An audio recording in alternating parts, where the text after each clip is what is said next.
Чолпон Атада Евразиялық өкмөттөр аралык кеңешинин жыйыны өтөт. Баткенде 60 үй бүлө жаңы үйгө киришти. 300 сом менен төлөнө элек айып пулдан кутулса болот. Саламатсыздарбы? Назарыңыздарда Бизон медиа порталынын айтмакчы программасы күндүн жаңылыктары менен таанышып алыңыздар.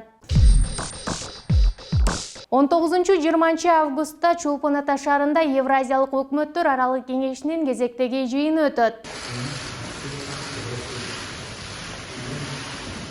Иш-чарага Армениянын премьер-министри Никол Пашинян, Беларустун премьер-министри Роман Головченко, Казакстандын премьер-министри Аскар Мамен, Кыргызстандын министрлер кабинетинин төрагасы Улукбек Марипов, Россия өкмөтүнүн төрагасы Михаил Мишустин жана Евразия экономикалык комиссиясынын коллегиясынын төрагасы катышат. USB здесь все.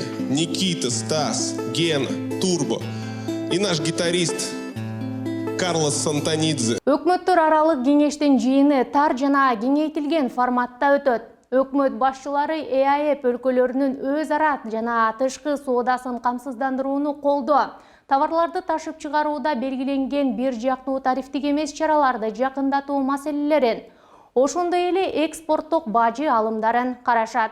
Будьте здоровы. Мындан тышкары шайкештикти баалоо чөйрөсүндө аккредитациялоо боюнча Евразия аймактык уюмун түзүү маселеси жана күн тартибиндеги башка бир катар актуалдуу маселелер каралат. Баткен облусунун Лейлек районунун Максат айылында 60 үй бүлө жаңы үйлөрүнө киришти.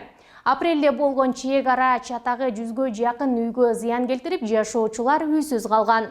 Мамлекет бузулган имараттарды калыбына келтирүү үчүн 700 миллион сом берген. Акыры бул үй бүлөлөр жаңы үйлөрүнө көчүштү. Дагы 30 үйдүн курулушу жүрүп жатат.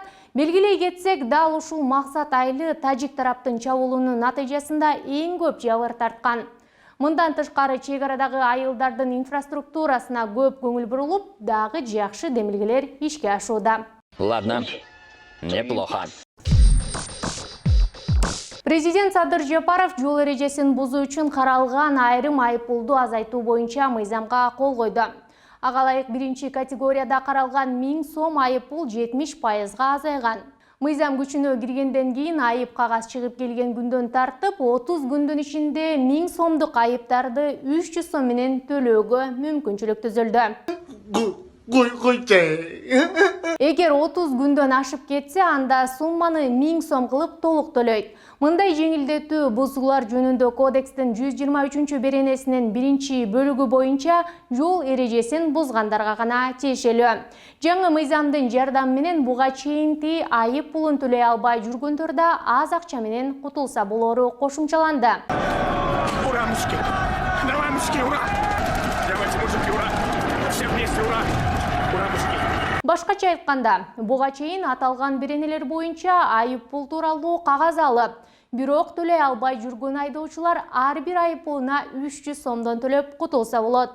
Мөөнөтү 2021 жылдын 31 декабрына чейин деп белгиленген. Ушул жана башка жаңылыктарды биздин сайтыбыздан жана социалдык тармактардагы баракчаларыбыздан көрө аласыздар. Дарегибиз Бизон Чекит KJZ.